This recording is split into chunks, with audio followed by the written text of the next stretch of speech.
नमस्कार, मैं प्रेम शंकर आपका स्वागत करता हूं प्रेम शंकर मैथ्स 2.0 में। इस वीडियो में हम चिन्ह परिपाटी, आवर्धन और दर्पण सूत्र के बारे में पढ़ेंगे, परवलय दर्पण के भी बारे में पढ़ेंगे। तो इससे पहले हमने 3 वीडियो बनाए हैं, अगर आप उनको नहीं देखे हैं तो कृपया पहले उनको देख लीजिए, फिर इस वीडियो पर आइएगा। सबसे पहले हम बात करें चिन्ह परिपाटी क्या है। तो चिन्ह परिपाटी गोलीय दर्पण में वस्तु के स्थान, प्रतिबिंब के स्थान, वस्तु का स्थान और प्रतिबिंब का स्थान था इनकी प्रकृति। प्रतिबिंब कैसा है, वास्तविक है, काल्पनिक है, प्रतिबिंब छोटा है, बड़ा है, के अंतर को स्पष्ट करने के लिए एक परिपाटी का उपयोग किया जाता है, जिसे हम चिन्ह परिपाटी कहते हैं। जब हम उत्तल दर्पण में या अवतल दर्पण में हम वस्तु को कहीं भी रखेंगे तो उसका प्रतिबिंब बनेगा, और उनके बीच में अंतर को स्पष्ट करने के लिए हम एक नियम को लाते हैं, और उस नियम को हम लोग कहते हैं चिन्ह परिपाटी कहते हैं।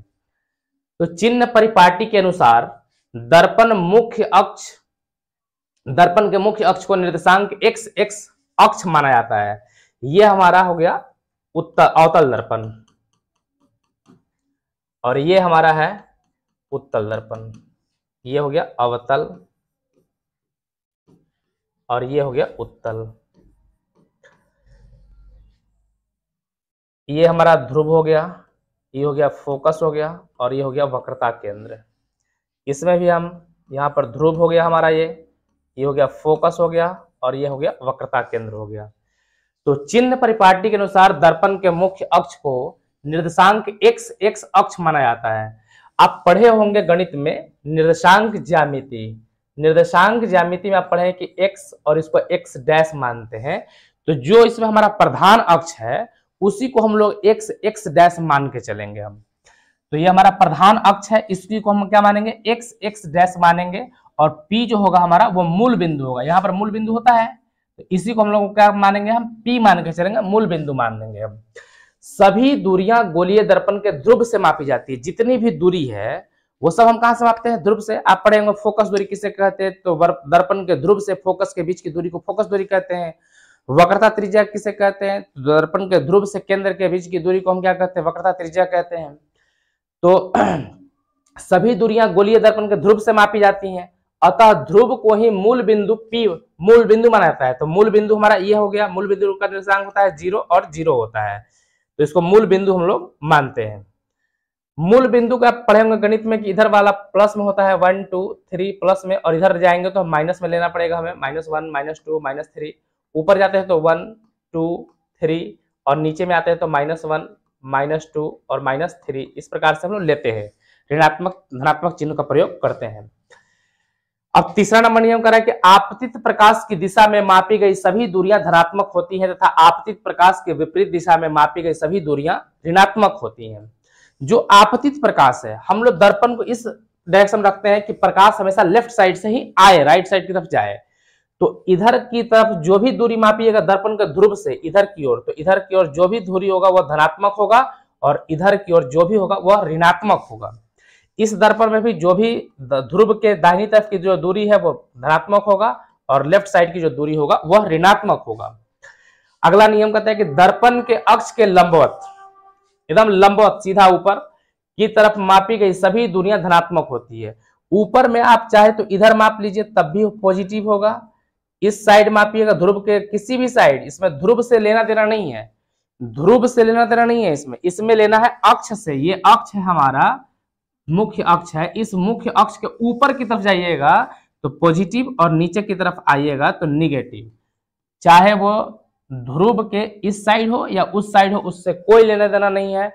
इसमें भी वही होगा कि ध्रुव से ऊपर की तरफ, प्रधान अक्ष के ऊपर की तरफ जो दूरी होगा वो पॉजिटिव, प्रधान अक्ष के ऊपर की जो दूरी होगा वो पॉजिटिव, और नीचे की तरफ अगर हम माप लें तो निगेटिव मापेंगे। नीचे की तरफ हम क्या मापेंगे, निगेटिव मापेंगे, ऋणात्मक मापेंगे हम।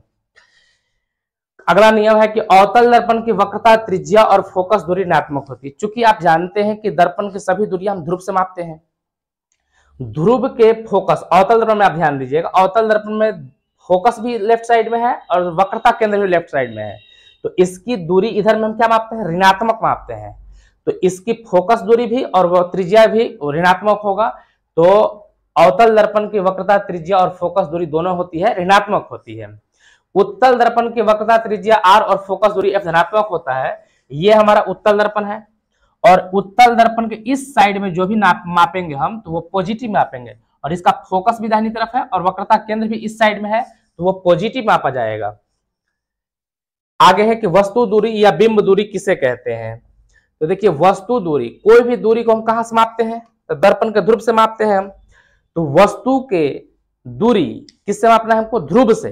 तो दर्पण के ध्रुव P से वस्तु के बीच की दूरी को वस्तु दूरी या बिंब दूरी कहते हैं। वस्तु को बिंब कहा जाता है, तो वस्तु दर्पण के ध्रुव तथा वस्तु के बीच की दूरी को वस्तु दूरी या बिंब दूरी कहते हैं, और वस्तु दूरी को U से सूचित किया जाता है। प्रतिबिंब दूरी किसे कहते हैं, तो दर्पण के ध्रुव से प्रतिबिंब के बीच की दूरी को हम प्रतिबिंब दूरी कहेंगे। दर्पण के ध्रुव तथा प्रतिबिंब के बीच की दूरी को हम क्या कहेंगे, प्रतिबिंब दूरी कहेंगे। प्रतिबिंब दूरी को भी से सूचित करते हैं। जो भी प्रतिबिंब होगा उसको हम किस सूचित करेंगे, भी से सूचित करेंगे।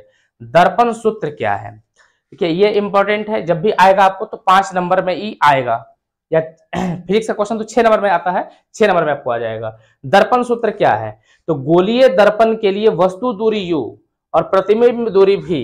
अभी हम लोग पढ़े हैं कि वस्तु दूरी को हम u से सूचित करते हैं और प्रतिबिंब दूरी को भी से सूचित करते हैं, और फोकस दूरी f के बीच संबंध को एक सूत्र से बताया जा सकता है जिसे दर्पण सूत्र कहते हैं।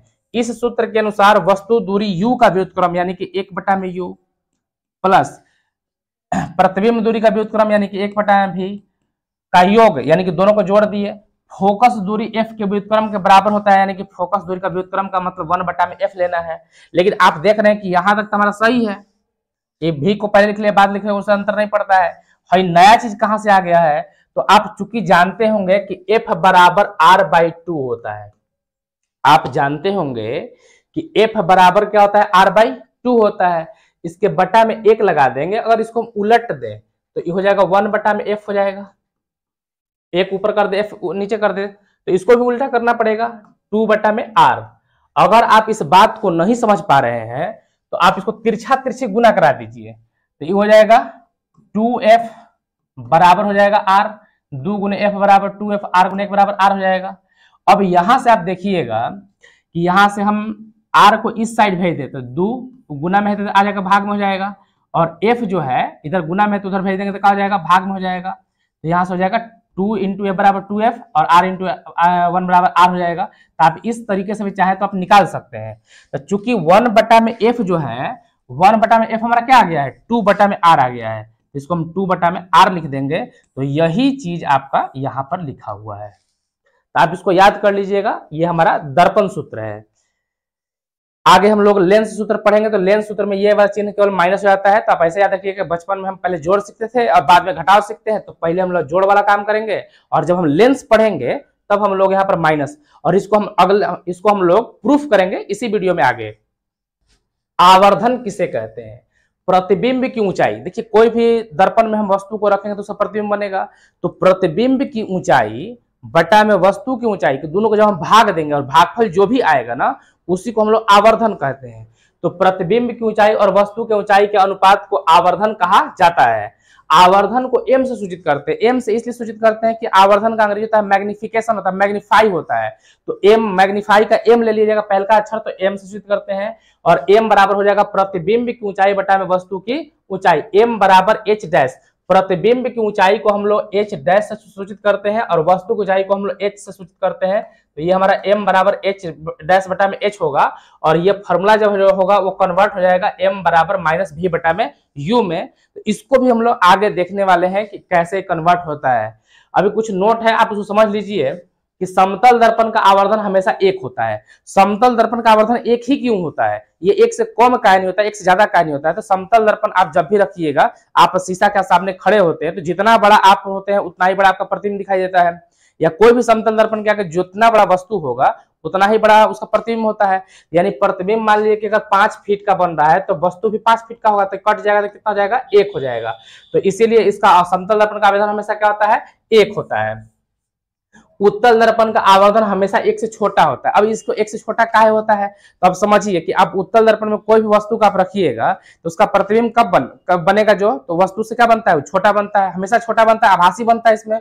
तो अगर मान लीजिए कि 5 फीट का वस्तु है और 4 फीट का प्रतिबिंब बन रहा है, तो 4/5 कर दीजिएगा। तो ये देखिए 1 से छोटा नहीं, 5 रहता तब ना एक बार में कटता, इस तरह छोटा हो गया, यानी 1 से हमेशा छोटा बनेगा।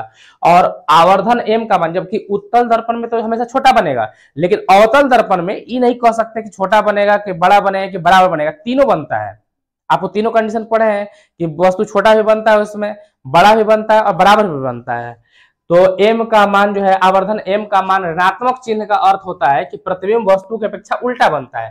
देखिए जो माइनस चिन्ह है ना, ये जो माइनस चिन्ह अगर आएगा m का मान, अगर जो m का मान आप सॉल्व कर दीजिएगा, m का सॉल्व मान माइनस में आ जाएगा, तो माइनस का मतलब होता है कि उल्टा बन रहा है, यानी कि वास्तविक प्रतिबिंब है। उल्टा कब बनता है? जब प्रतिबिंब वास्तविक होता है, तो वास्तविक प्रतिबिंब बनेगा और m का मान धनात्मक आ जाएगा। इसका मतलब हो जाएगा कि आभासी प्रतिबिंब बन रहा है, वह प्रतिबिंब वास्तव में नहीं बन रहा है, आभासी बनेगा। अब हम लोग अगला देखते हैं यहाँ पर परवलय दर्पण। ऐसे 10th क्लास में परवलय दर्पण के बारे में नहीं पढ़ना है, लेकिन फिर भी हम लोग इसको थोड़ा सा देख लेंगे परवलय दर्पण के बारे में। परवलय दर्पण किससे कहते हैं? यह एक ऐसी परावर्तक सतह जिसका आकार परवलयज आकार का अवतल दर्पण, परवलयज यानी कि U आकार का अवतल दर्पण होता है, परवलय दर्पण कहलाता है। देखिए अवतल दर्पण इस तरह से गोला होगा, लेकिन ई क्या होगा? कटोरी जैसा ऐसा हो जाएगा। इसी का हम लोग उपयोग करते हैं गाड़ी वाहनों के हेडलाइट में। सबसे पहले इस तरह का लेंस दर्पण बना था, अब हम लोग इस तरह के दर्पण का हम लोग प्रयोग करते हैं, तो इसको हम लोग बोलते हैं परवलयज या परवलय। पाराबोला आप जानते होंगे, परवलय पाराबोला। इसमें क्या होता है कि यहाँ पर रखेंगे हम वस्तु को, तो यहाँ से मतलब कि यहाँ पे बल्ब रख दिए हम, तो बल्ब में क्या होगा कि यहाँ से प्रकाश जो है टकराएगा, टकराने के बाद इधर की ओर जाएगा, यहाँ से प्रकाश आएगा टकरा के इधर की ओर जाएगा, यहाँ से प्रकाश आएगा टकरा के इसे जल जाएगा। तो इससे क्या होता है कि ज्यादा तीव्रता से मतलब जो प्रकाश जो है ना अच्छा निकलता है, फैलता है और समांतर रहता है। मेनली इसका प्रयोग गाड़ी की हेडलाइट में करते हैं।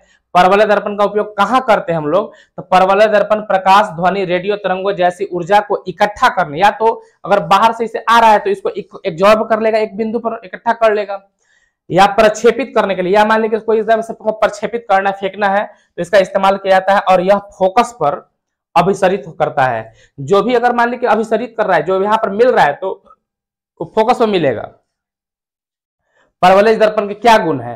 तो जब परवलय दर्पण के फोकस में प्रकाश स्रोत को रखा जाता है, तो परावर्तित प्रकाश एक समांतर किरण के रूप में बाहर निकलता है। जो भी हम लोग इस पे कोई किरण को रख देंगे, यहाँ पर बल्ब जो प्रकाश स्रोत को रखेंगे हम, यहाँ पर प्रकाश स्रोत को कुछ भी रखेंगे यहाँ पर हम, यहाँ पर, तो यहाँ से जो भी किरण आएगा उसको सबको समांतर पैरेलल करते जाएगा, ये पैरेलल करते जाएगा, समांतर करते जाएगा, तो परावर्तित प्रकाश एक समांतर किरण के रूप में बाहर निकलता है। अवतल दर्पण और परवलय दर्पण में क्या अंतर है? देखिए अवतल दर्पण भी तो यही काम कर रहा था और परवलय दर्पण भी यही काम कर रहा है, तो दोनों में थोड़ा सा अंतर है। तो अवतल दर्पण में परावर्तक सतह गोल होती है। अवतल दर्पण में क्या होगा? परावर्तक सतह इसे गोल होगा, जबकि परवलयिक दर्पण में परावर्तक सतह परवलयिक होता है, जो प्रकाश को फोकस पर अधिक सटीकता से केंद्रित करता है। इन दोनों में क्या होगा कि केंद्र तो ये भी करेगा, ऐसा नहीं है कि आएगा समांतर तो इस पर नहीं जाएगा, लेकिन इसमें ज्यादा सटीकता होता है, ज्यादा मतलब कि सटीक माना जाता है, और इसमें थोड़ा सा उतना सटीक नहीं माना जाता है। और सच पूछिए तो अवतल दर्पण का ही ये एडवांस रूप है परवलयिक दर्पण। परवलय दर्पण का उपयोग कहाँ कहाँ करते हैं? तो चूंकि परवलय दर्पण जो है वो अवतल दर्पण ही है। परवलय दर्पण क्या है? वास्तव में अवतल दर्पण का ही एक भाग है। तो अगर परवलय दर्पण अवतल दर्पण का अगर भाग है ही, तो जाहिर सी बात है कि जो भी हम लोग अवतल दर्पण में इसका उपयोग पढ़ रहे थे, वही इसमें इसका भी उपयोग होगा। तो वाहनों के हेडलाइट में परवलय दर्पण का उपयोग किया जाता है, यही हम लोग अवतल दर्पण में पढ़े हैं। सर्च लाइट में परवलय दर्पण का उपयोग किया जाता है, बिल्कुल इसमें सर्च लाइट में हम लोग अवतल दर्पण का उपयोग कर रहे थे। सौर भट्टियों में परवलय दर्पण का उपयोग किया जाता है, ये भी हम लोग अवतल दर्पण में कर रहे थे। दूरबीन में परवलय दर्पण का उपयोग, यहाँ पर भट्टियों गलती हो गया, परवलय दर्पण का उपयोग किया जाता है। संचार में रेडियो सिग्नल में अभिसरित करने के लिए परवलय दर्पण का उपयोग किया जाता है। यहाँ पर जो है भट्टी नहीं होगा, परवलय दर्पण होना चाहिए। तो दूरबीन जो होता है ना, दूरबीन जिसमें हम लोग देखते हैं, तो सटीकता से उसमें एक पॉइंट पर ही केंद्रित करना होता है, ताकि वहां पे हमारा आंख टिके और वहां से हमको सभी चीजों को साफ साफ दिखे। तो उसमें परवलय दर्पण का हम लोग उपयोग करते हैं। संचार में रेडियो सिग्नल को अभिसरित करने के लिए परवलय दर्पण का उपयोग किया जाता है। रेडियो सिग्नल जो है उसको कैप्चर करना होता है, तो या रेडियो सिग्नल को हमको डिस्पर्स करना है, फैलाना है, तो उसके लिए भी हम लोग इसका उपयोग करते हैं। एक न्यूटन साहब बहुत अच्छा लाइन लिखे थे कि गॉड क्रिएटेड एवरीथिंग। गॉड का मतलब परमात्मा, क्रिएटेड माने बनाए हैं, और एवरीथिंग का मतलब प्रत्येक वस्तु, बाई नंबर यानी संख्या के आधार पर, वेट के आधार पर और मेजर के आधार पर, यानी कि परमात्मा ने इस दुनिया को बनाया है किसके आधार पर, तो नंबर के और वेट के और मेजर के आधार पर बनाया है। जबकि यहाँ पर एक और आइंस्टीन न्यूटन साहब का है कि व्हाट वी नो, उनसे पूछा गया कि आप कितना ज्ञान रखते हैं, तो उन्होंने बताया था कि व्हाट वी नो, जो हम लोग जानते हैं, इज ए ड्रॉप, एक बूंद है, जो हम लोग जानते हैं वो क्या है, एक मात्र एक बूंद है। व्हाट वी डोंट नो, जो हम लोग नहीं जानते हैं, इज एन ओशियन, वह महासागर है। आप सोचिए कि उतना ज्ञानी आदमी, उतना बड़ा साइंटिस्ट ये बात बोलते हैं कि जो हम लोग जानते हैं वो मात्र और मात्र एक बूंद है, और जो हम नहीं जानते वह महासागर है। यानी कि महासागर के आगे एक बूंद क्या अस्तित्व है, कोई अस्तित्व नहीं। यानी कि ज्ञान क्या है, विशाल है, और जितना हम लोग सीखे हैं वह बहुत कम सीखे हैं। हम कोशिश करेंगे कि आप लोग भी मन लगा करके पढ़िए। आइए अब हम समझते हैं दर्पण सूत्र कैसे प्रूफ करते हैं। तो दर्पण सूत्र के लिए सबसे पहले हमने क्या कर लिया कि एक एमएन दर्पण बना लिया है, और ये हमारा प्रधान अक्ष है और ये हमारा ध्रुव है। ये ध्रुव को हम पी से सूचित करेंगे, ये हमारा प्रधान अक्ष है। वस्तु हमारा यहाँ पर ए बी है, ये हमारा वस्तु है ए और ये हमारा वस्तु है बी। अब सबसे पहला नंबर हम नियम जानते हैं कि वस्तु से चलकर प्रकाश की एक किरण, दो किरणों को गुजारना होता है प्रतिबिंब प्राप्त करने के लिए। तो वस्तु से चलकर प्रकाश की एक किरण प्रधान अक्ष के समांतर होती हुई दर्पण पर आपतित होती है, आप जानते हैं। तो यहाँ से एक किरण को हम इस प्रकार से गुजारेंगे और ये समांतर आ गई हमारी किरण यहाँ पर, ये किरण हो गया। अब हम इसको परावर्तन के बाद यहां से हम गुजारेंगे इसको हम, और ये फोकस से गुजरता है। तो परावर्तन के बाद ये फोकस से गुजर गया। एक दूसरी प्रकाश की किरण हम ले लेते हैं, और दूसरी प्रकाश की किरण वस्तु से चलकर वक्रता केंद्र की दिशा में आपतित होती है तथा दर्पण से परावर्तन के बाद इसी पथ से वापस लौट जाती है। तो ये किरण इस तरह से आई है और यहीं से टकराने के बाद वापस यहाँ से लौट जाएगी। ये दोनों परावर्तित किरणें जब एक दूसरे को काटती हैं तो कहाँ पे काट रही हैं, फोकस और वक्रता केंद्र के बीच में काट रही है। तो यही इसका प्रतिबिंब बनना चाहिए, और यह प्रतिबिंब कैसा होगा, तो वास्तविक होता है। तो यहां से नीचे की तरफ है, तो एक यहां से हम प्रतिबिंब बना लेते हैं। ये हमारा एक प्रतिबिंब बन गया है, इसका नाम ले लेंगे हम ए डैश और ये हमारा बी डैश। अब चूंकि हम लोग समरूपता पढ़े हुए हैं 10th क्लास में, और समरूपता आपको पढ़ना है त्रिभुज में, समरूपता के सिद्धांत इस पर लगाएंगे और इसको हम प्रूफ करेंगे। तो जैसा इधर एक लाइन है उस हमको इधर भी लाइन खींचना पड़ेगा। यहां से हम लाइन ले लेते हैं इधर,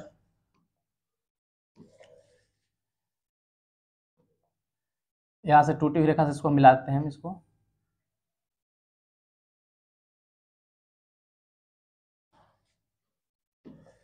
और इसका नाम रख लेते हैं हम, इसमें डी कर लेते हैं यहाँ पर डी, और इसको हम ई दे देते हैं नाम। तो अब यहां से हमारा जो है प्रतिबिंब बन गया है। समरूपता के सिद्धांत लगाने के लिए हम दो त्रिभुज लेकर के चलेंगे। तो एक हमारा ये वाला त्रिभुज हो जाएगा, एक हमारा ये त्रिभुज हो जाएगा ये वाला, और एक इधर वाला त्रिभुज ये वाला हो जाएगा। तो इन दोनों त्रिभुजों में हम लेकर के चलेंगे। तो सबसे पहला नंबर यहाँ पर पॉइंट लेके चलेंगे हम कि त्रिभुज ए बी सी तथा त्रिभुज ए डैश बी डैश सी में, देखिए ये हमारा वस्तु है और ये हमारा प्रतिबिंब है। तो वस्तु वाला जो ट्रायंगल बन रहा है और प्रतिबिंब से जो ट्रायंगल बन रहा है सी के वक्रता केंद्र वाला, उस ट्रायंगल को, त्रिभुज को हमको लेकर चलना है। अब आपको समरूपता के लिए क्या करना होता है कि दो को कोण आपको अगर मिल जाता है तो आप समरूप मान सकते हो उस त्रिभुज को। तो आप यहाँ पर देखिएगा कि जो हमारा ये वाला एंगल है, ये जितना भी एंगल होगा इधर वाला उतना ही होगा, शीर्षाभिमुख कोण के आधार पर होता है। और यहाँ पर चूंकि ये हमारा 90 डिग्री कोण बन रहा है और यहाँ भी हमारा कितना है 90 डिग्री का, तो सबसे पहले हम ले लेंगे कोण बी बराबर कोण बी डैश, और ये हो जाएगा 90 डिग्री। अब यहाँ पर दूसरा कोण हम क्या ले सकते हैं, तो एंगल ए सी बी, ये जो हमारा एंगल ए सी बी, ये वाला जो एंगल है ये वाला, और इधर वाला जो एंगल हो बराबर होगा, तो इसको हम कह सकते हैं कि एंगल ए सी बी बराबर angle A dash C B dash, और बराबर लिख देंगे शीर्षाभिमुख कोण। तो ये हमारा शीर्षाभिमुख कोण से ये हमारा क्या हो गया, बराबर हो गया है शीर्षाभिमुख कोण। अब जैसे ही दो एंगल बराबर हुआ है, तो दो एंगल बराबर होने के कारण ये त्रिभुज क्या हो जाएगा, समरूप हो जाएगा। तो इसमें नियम लगता है एंगल एंगल समरूपता नियम से, एंगल एंगल समरूपता नियम।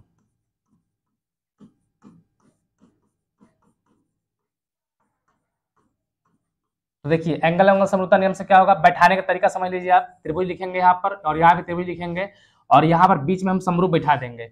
अब समरूप बैठाने का रूल क्या है कि अगर जो कोण इधर ले रहे हैं वही कोण उधर लेना पड़ेगा। तो अगर हम बी अगर लेते हैं बीच में हम, तो बी डैश को हमको लेना पड़ेगा बीच में। देखिए बी को हम बीच में रखेंगे, त्रिभुज में 3 नाम आते हैं, तो हम अगर बी को अगर हम बीच में रख रहे हैं तो जो एंगल इधर बराबर है वही एंगल इधर होना चाहिए। तो बी बराबर है बी डैश को, तो बी डैश को बीच में रखेंगे। अब यहाँ पर जो एंगल हमारा सी है इसमें सी डैश के बराबर सी के बराबर है, तो अगर हम इसको लास्ट में लिखते हैं सी को, तो इधर भी लास्ट में लिखना पड़ेगा। और नाम बच क्या गया इसमें से, तो ए बी सी में नाम क्या बचा हमारा, ए बच गया, और इसमें नाम क्या बच गया हमारा, ए डैश बच गया है। अब चूंकि समरूप त्रिभुजों के संगत भाग आपस में क्या होते हैं, बराबर होते हैं, तो यहाँ पर सीपीसीटी लिख देंगे हम, सीधा लिखेंगे CPCT, corresponding part of congruent triangle उसको बोलते हैं। यहाँ पर हो जाएगा हम लोग को सिमिलर ट्रायंगल, तो सीपीएसटी आप इसको कह सकते हैं। तो यहाँ से हो जाएगा हमारा ए बी, और इसको नाम कैसे उठाते हैं, तो कि पहला 2 लेटर उठा रहे हैं, तो यहाँ से पहला 2 लेटर देके चलेंगे हम, तो ए डैश बी। चूंकि हमको हाइपोटेनस जो कर्ण है इससे हमको कोई लेना देना नहीं है, हमको मतलब है दूरी से, ध्रुव से दूरी मापते हैं उससे हमको मतलब है। तो दूरी के लिए हमको अब क्या लेना है कि अगर हम लास्ट का 2 ले रहे हैं, बी सी ले रहे हैं, तो लास्ट का हमको बी डैश सी लेना पड़ेगा। तो यहाँ पर हम ले लेंगे बी सी बटा में हो जाएगा हमारा बी डैश और सी हो जाएगा। चूंकि हमको ए सी का और सी ए डैश सी का हमको कोई काम नहीं है तो उसको हम छोड़ देंगे, हमको बस उससे मतलब नहीं है। अब इसको हम इक्वेशन नंबर हम फर्स्ट ले लेंगे। अब जैसा ट्रायंगल इधर हमको बना है वैसा ही ट्रायंगल तो इधर भी बन रहा है। देखिए ये ट्रायंगल एक बन रहा है इधर भी, ये वाला जो ट्रायंगल है, और इधर से भी एक ट्रायंगल बन रहा है। तो इन दोनों पार्ट में हम लेके चलेंगे। तो इन दोनों ट्रायंगल का नाम हम लेते हैं, यहां पर हमारा ट्रायंगल हो जाएगा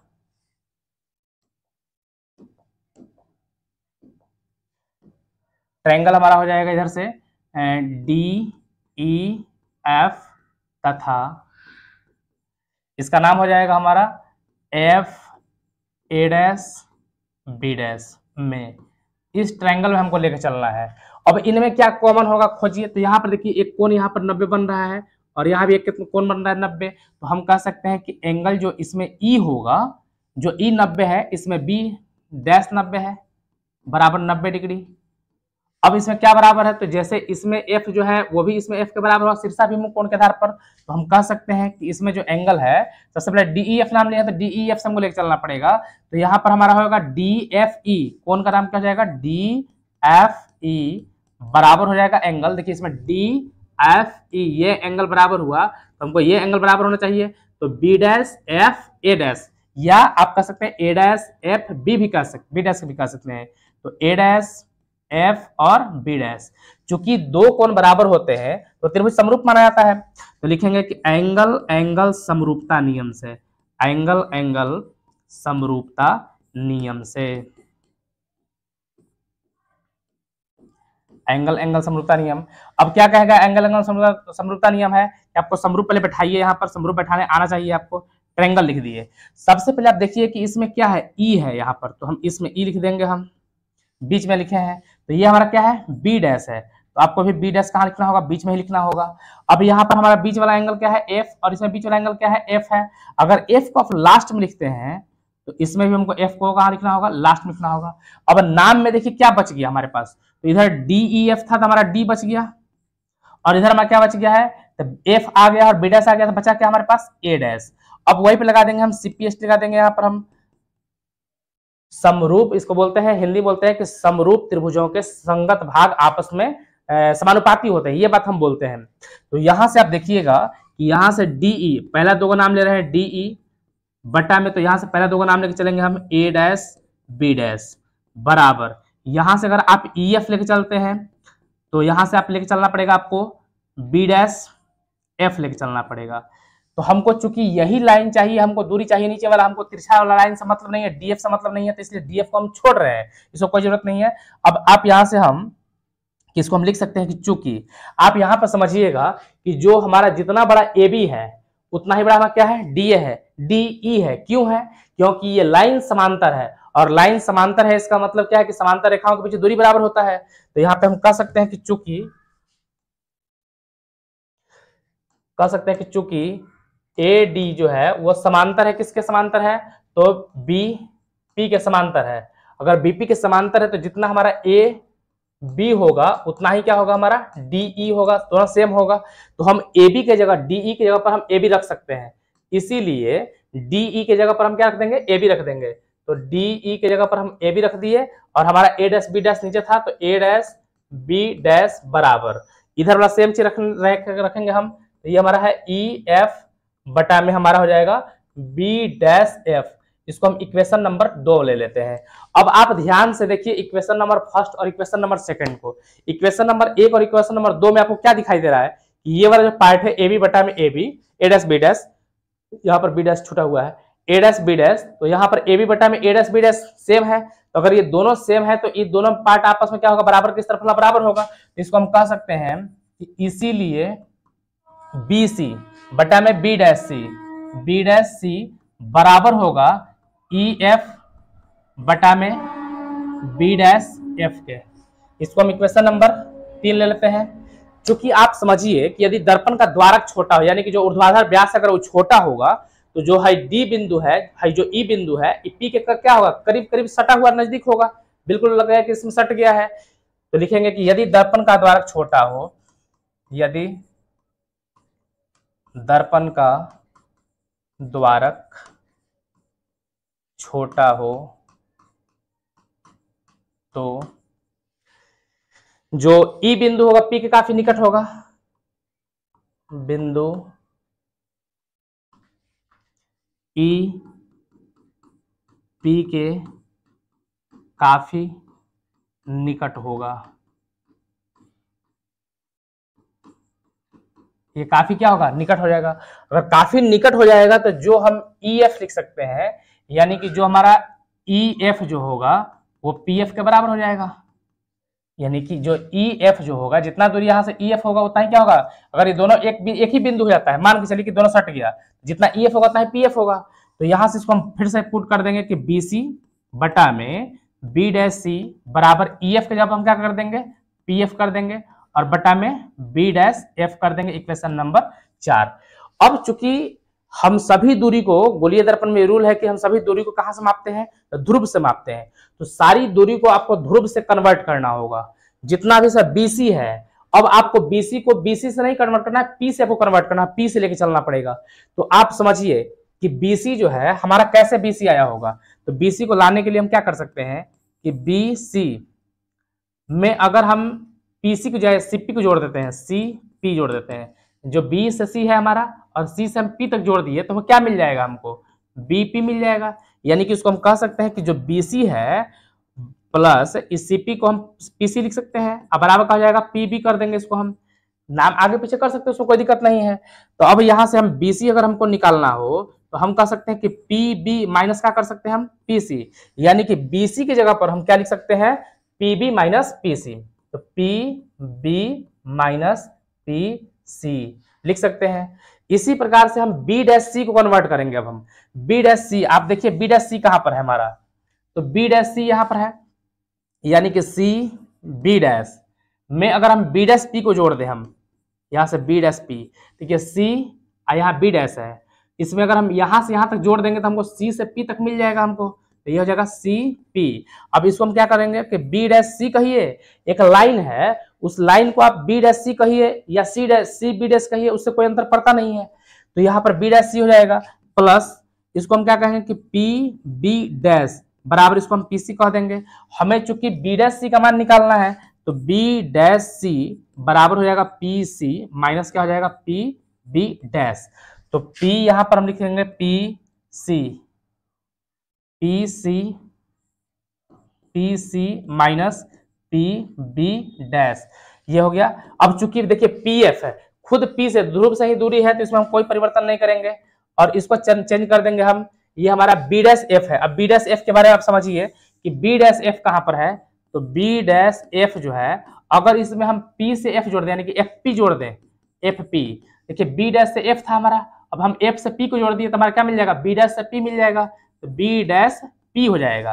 तो यहां से हम लिख पाएंगे कि बी डैश एफ है प्लस एफ बी को हम पी एफ भी कह सकते हैं, और इसको हम क्या कर सकते हैं, पी बी डैश कह सकते हैं।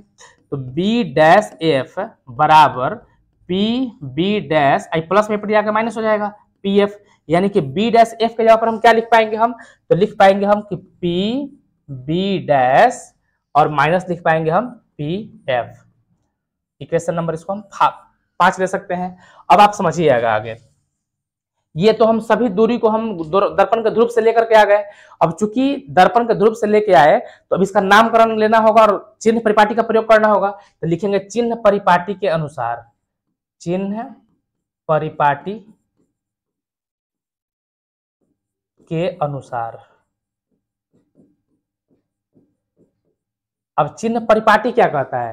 तो चिन्ह परिपाटी कहता है कि सभी दूरियां ध्रुव से मापी जाती हैं। आपको प्लस भी का ध्यान रखना होगा, माइनस का ध्यान रखना होगा। तो देखिए पी बी डैश, पी यहाँ सॉरी पी बी है, ये पी बी है, तो पी से आप बी के, बी हमारा क्या था? वस्तु था। बी हमारा क्या है? ये हमारा वस्तु है, ये वस्तु है। तो पी से बी जो है हमारा वस्तु अगर है, ये वस्तु हो गया, तो वस्तु है हमारा, तो वस्तु दूरी को हम कहते हैं यू। और चूंकि ये सब लाइन के इस साइड में है तो इसको माइनस में लेके चलेंगे, तो ये हमारा हो जाएगा माइनस यू हो जाएगा। माइनस पी सी, पी से सी यानी वक्रता केंद्र के बीच की दूरी को हम लोग बोलते हैं वक्रता त्रिज्या बोलते हैं, और वक्रता त्रिज्या को हम लोग आर सूचित करते हैं। आर बराबर होता है, आर बराबर होता है 2f। और चूंकि हम लोग ध्रुव के इस साइड ले रहे हैं तो माइनस में लेना पड़ेगा। तो देखिए एक माइनस तो पहले से था, और पीसी का मान हम ले लेंगे -2f बटा पीसी है, तो पीसी का मान अभी तो -2f लिए थे, तो -2f माइनस पीबी डैश है। देखिए पी से बी डैश, पी से बी डैश यानी कि हमारा प्रतिबिंब बन रहा है, और प्रतिबिंब की दूरी को हम यू से सूचित करते हैं, और लेफ्ट साइड में है तो माइनस लेना पड़ेगा, इसीलिए माइनस इसको हम लिखेंगे भी बराबर पी एफ, पी से एफ के बीच की दूरी को हम कहते हैं फोकस दूरी। तो ये हमारा फोकस हो जाएगा, तो ये भी दर्पण के लेफ्ट साइड में है तो माइनस में लेना होगा -f बटा पी बी डैश। अभी देखिए पी बी डैश को हम क्या लिखे थे? माइनस भी लिखे थे, तो माइनस भी माइनस पी एफ को क्या लिखे थे? एफ लिखे थे, तो ये हमारा एफ हो गया। अब इसको समीकरण नंबर जो है हमारा 6 होगा। इसको हम अगले पेज पे लेके चलते हैं। अब यहाँ से हम क्या करते हैं? कैलकुलेशन करेंगे, तो ये हमारा हो जाएगा माइनस यू, माइनस माइनस क्या हो जाएगा? +2f हो जाएगा हमारा, बटा में ये -2f हो जाएगा, माइनस माइनस प्लस भी बराबर -f बटा में -v, माइनस माइनस प्लस हो जाएगा और f होगा। अब हमें तिरछा तिरछी क्या करना है? गुना कराना है। तिरछा तिरछी गुना करा देंगे, देखिए तो -u और -v क्या हो जाएगा? तो माइनस माइनस प्लस हो जाएगा, u इंटू भी क्या हो जाएगा? u भी। अब इससे पहले इसमें भी करा देंगे, तो माइनस प्लस माइनस देखिए माइनस, और 2vf हो जाएगा यहाँ पर 2vf। फिर समझिए कि केवल -v से हम पहले इसमें गुना करा रहे हैं, तो माइनस गुने माइनस हो जाएगा प्लस, u इंटू भी हो जाएगा u भी, प्लस माइनस माइनस 2f गुने v बराबर 2vf। अब इस f से कराएंगे इन दोनों में, तो माइनस यहाँ पे देखिए माइनस इंटू प्लस माइनस हो जाएगा, u इंटू एफ हमारा हो जाएगा uf, प्लस इंटू प्लस क्या होगा? प्लस होगा, और 2f इंटू एफ बराबर हो जाएगा 2f का स्क्वायर बराबर। अब इसमें कराएंगे हम, तो माइनस गुने माइनस हो जाएगा हमारा प्लस, 2f गुने एफ बराबर हो जाएगा 2f का स्क्वायर। अब यहां से प्लस गुने माइनस का हो जाएगा माइनस, और v गुने एफ बराबर होगा vf। अब यहां से आप देखिएगा कि 2f स्क्वायर प्लस में 2f स्क्वायर माइनस में कट जाएगा। अब यहां से बचेगा आपका u भी, माइनस में है 2vf माइनस uf, और बराबर में है -vf। अब हम क्या करेंगे कि इसको जो हमारा जो vf है उसको हम इस साइड लेकर के आते हैं, तो u भी -2vf माइनस uf, जो माइनस में इधर प्लस हो जाएगा, प्लस में हो जाएगा हमारा vf, और बराबर यहाँ पे क्या बचेगा? हमारा 0 बचेगा। तो यहां से हो जाएगा u भी माइनस, अब यहाँ पे देखिए -2vf, अब प्लस में vf, तो यहाँ से 2 कर्जा और 2 कर्जा और एक यहाँ पर जेब में, तो कितना बचेगा? माइनस हमारा vf हो जाएगा, ये वाला पार्ट और ये वाला पार्ट आपस में जुट गया। अब यहाँ पे बचेगा हमारा -uf, और बराबर क्या बचेगा? हमारा 0। अब चूंकि ये दोनों माइनस में है, उन दोनों को हम उधर ले जाएंगे तो प्लस में जाएगा, u भी बराबर हो जाएगा, जो -vf है उधर जाकर प्लस हो जाएगा, तो vf, और जो -uf है वो भी क्या हो जाएगा? प्लस में हो जाएगा। अब इस समीकरण को फिर से लिखेंगे हम, यहां से हमारा आ गया u भी बराबर vf प्लस uf। दोनों तरफ हम u भी f से भाग कर देते हैं, दोनों तरफ u भी f से भाग करने पर, तो अब इसको हम भाग कर देते हैं दोनों तरफ, तो ये हमारा u भी बटा में u भी f बराबर हो जाएगा vf बटा में u भी f प्लस यू एफ बटा में हो जाएगा यू भी एफ। अब यू भी से यू भी क्या होगा, कट जाएगा, वी एफ से क्या होगा, वी एफ कट जाएगा, यू से यू कटेगा और एफ से एफ कट जाएगा। तो यहाँ पर बच गया ऊपर 1 और नीचे बच गया एफ। यहाँ पर बच जाएगा 1 बटा में यू और प्लस 1 बटा में भी। इसी को हम चाहे तो ऐसे भी लिख सकते हैं कि 1 बटा में यू 1 बटा में यू प्लस 1 बटा में भी बराबर 1 बटा में एफ। यही आपका दर्पण सूत्र है। तो ये देखिए आवर्धन के लिए हम दर्पण बना लिए हैं पहले, और क्या करेंगे कि एक वस्तु को रखेंगे यहाँ पर हम। तो यहाँ पर एक वस्तु को हमने रखा इस प्रकार से। अब वस्तु से कोई प्रकाश की एक किरण चलेगी और प्रकाश की एक किरण जो है प्रधान अक्ष के समांतर होती हुई दर्पण पर आपतित होगी।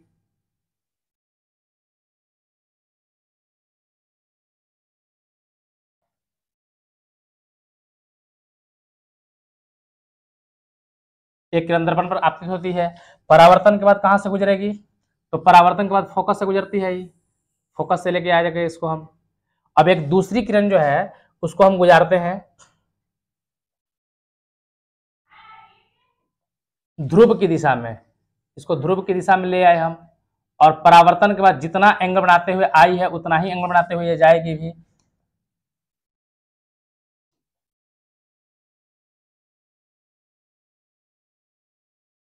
तो जितना एंगल बनाते हुए आई थी उतना ही एंगल बनाते हुए अगर इसको हम ले जाएं तो यहाँ पे जाएगी।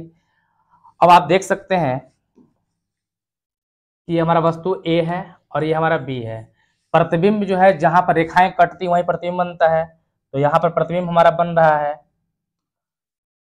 तो यहां से हमारा ये प्रतिबिंब हो गया। इसको हम बोलेंगे ए डैश बी डैश। चूंकि हमें आवर्धन चाहिए, आवर्धन में हमें क्या करना होता है कि वस्तु की प्रतिबिंब की ऊंचाई और वस्तु की ऊंचाई के अनुपात लेना होता है, और उसी को हम लोग दूरी में कन्वर्ट करेंगे। तो सबसे पहले हम क्या करते हैं कि हमारा यह जो ट्रायंगल है त्रिभुज ए बी पी तथा त्रिभुज लेके चलेंगे प्रतिबिंब वाला जो है ए डैश बी डैश पी में, ये दो त्रिभुज हम लेके चलेंगे। हमारा त्रिभुज कौन कौन से ले रहे हैं हम, ए बी और पी, ये बड़ा वाला त्रिभुज ले रहे हैं, और एक ले रहे हैं त्रिभुज यहाँ से ये वाला। इसको हम कलर कर देते हैं, ये त्रिभुज है हमारा और एक त्रिभुज हमारा ये वाला है। इन दोनों में, इन दोनों को समरूपता के सिद्धांत पर हमको क्या करना है कि पहले एंगल बराबर करना है। तो आप देख सकते हैं कि इसमें एक एंगल जो है यहाँ पर ये 90 है और इसमें एक एंगल 90 है। तो हम कह सकते हैं कि एंगल बी बराबर एंगल बी डैश बराबर हो गया 90। अब हम कह सकते हैं कि जितना एंगल यहाँ पर आपतन कोण बराबर परावर्तन कोण होता है, जितना आपतन कोण यहाँ पर आई है उतना ही परावर्तन कोण यहाँ पर आर होगा। तो हम कह सकते हैं कि एंगल ए पी बी बराबर हमारा एंगल हो जाएगा, इसका नाम देते हैं यहाँ पर हम डी नाम देते हैं। तो इसको हम क्या कह सकते हैं कि यहाँ से कह सकते हैं कि बी डैश एंगल जो है हमारा बी डैश, और ये हमारा एंगल क्या हो जाएगा पी हो जाएगा और ए डैश हो जाएगा। देखिए ये एंगल जो है हमारा ये है आपतन कोण आई और ये हमारा है परावर्तन कोण। तो हम जानते हैं कि आपतन कोण बराबर परावर्तन कोण, इसी सिद्धांत पर परावर्तित होता है किरण। तो यहाँ पर इस एंगल को हम क्या कहेंगे, तो ए पी और बी कहेंगे। इस नीचे वाला एंगल को हम क्या कहेंगे, बी डैश पी और ए डैश कहेंगे। तो B dash P A dash हो गया। चूंकि दो एंगल बराबर हो गया तो एंगल एंगल समरूपता नियम से बैठाएंगे हम, एंगल एंगल समरूपता नियम से। एंगल एंगल समरूपता नियम क्या कहता है कि ये दोनों त्रिभुज जो समरूप होगा समरूप ले बैठाएंगे इसको हम। समरूप बैठाने का तरीका है कि अगर इसको हम बी रखते हैं बीच में अगर रखते हैं हम, तो यहाँ पर बी डैश को रखना पड़ेगा हमको इधर। अगर हम पी को सबसे लास्ट में रखते हैं इधर, तो यहाँ से एंगल हमारा पी है, इसको हमको लास्ट में रखना पड़ेगा। अब इसे बच कौन गया नाम में, तो ए बच गया तो ए रखेंगे, और इसमें नाम कौन बच गया हमारा ए डैश बच गया तो ए डैश रखेंगे।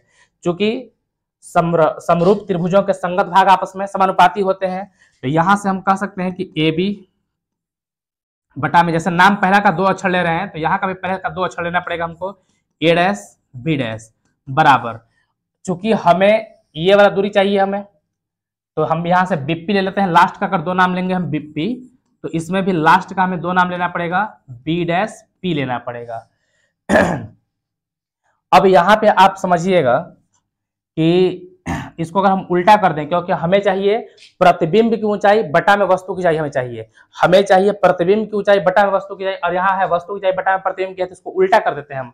तो इसको हम कह सकते हैं कि ए डैश बी डैश बटा में ए बी। इसको उलट रहे हैं, नीचे वाले को ऊपर और ऊपर वाले को नीचे कर रहे हैं, तो बराबर को उस तरफ भी हमको यही करना पड़ेगा, बी डैश पी, और बटा में करना पड़ेगा हमको बी पी करना पड़ेगा। और चूंकि हम आवर्धन का परिभाषा क्या पढ़े थे कि आवर्धन बराबर होता है, इसको इक्वेशन नंबर फर्स्ट मान लेते हैं, आवर्धन m बराबर हम लोग पढ़े थे कि प्रतिबिंब की ऊंचाई बटा में वस्तु की ऊंचाई, प्रतिबिंब की ऊंचाई बटा में वस्तु की ऊंचाई। अब प्रतिबिंब की जो ऊंचाई है हमारा, तो प्रतिबिंब की ऊंचाई को हम h मान लेते हैं, ये हमारा h हो जाएगा, तो h डैश सॉरी ये हमारा h डैश हो जाएगा, प्रतिबिंब की ऊंचाई h डैश बटा में h होता है। अब प्रतिबिंब हमारा क्या है, यहाँ पर प्रतिबिंब क्या है हमारा a डैश b डैश बन रहा है, तो ये हमारा a डैश और b डैश बटा में हमारा वस्तु क्या हो जाएगा ab हो जाएगा। तो वस्तु हम लिख लेंगे ab, इक्वेशन नंबर अगर उसको हम 2 ले लें तो आप देखिएगा कि यहां से a डैश b डैश और ab क्या है आपस में बराबर हो गया, तो इन दोनों को बराबर कर लेंगे यहाँ पर, यानी कि h डैश बटा में जो हमारा h है बराबर, अब यहां से हमारा ये दोनों पार्ट आपस में बराबर, तो h डैश बटा में h जो होगा वो किसके बराबर हो जाएगा, तो b डैश p बटा में b p के बराबर होगा। परिपाटी के अनुसार यहाँ पे लिखना पड़ेगा एक लाइन, चिन्ह परिपाटी के अनुसार।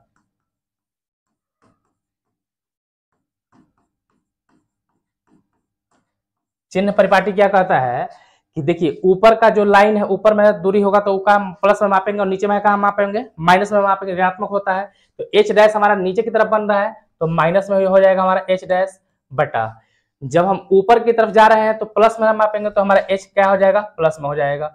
अब b डैश p है, तो b डैश से लेकर p यानी कि p से b डैश की जो दूरी है वो प्रतिबिंब है हमारा, तो प्रतिबिंब की दूरी को हम क्या मापते हैं ऋणात्मक में मापेंगे, लेफ्ट साइड में माप रहे हैं तो माइनस में होगा, और प्रतिबिंब की दूरी को हम माइनस b से सूचित करते हैं। यहाँ bp है, b से p है, यानी कि p से अगर हम b की बात कर ले तो ये भी हमारा ऋणात्मक होगा, वस्तु की दूरी है और वस्तु की दूरी को हम u से सूचित करते हैं, तो ये हमारा माइनस u हो जाएगा, माइनस माइनस कट जाएगा। तो अब यहाँ से हम लिख सकते हैं कि माइनस कॉमन ले लेंगे और h डैश बटा में h हो जाएगा, बराबर हो जाएगा v बटा में u हो जाएगा, चूंकि माइनस। अब यहाँ पर आप देखिए कि h डैश बटा में h को हम क्या कहते हैं m कह रहे थे, तो इसके जगह पर हम m लिख सकते हैं, बराबर v बटा में u कहेंगे हम, v बटा में u। और ये कहां से लेकर के आए हैं हम, समीकरण 1 से लेकर के आए, इसको हम समीकरण 2 से लेकर के आए हैं, तो समीकरण 2 से।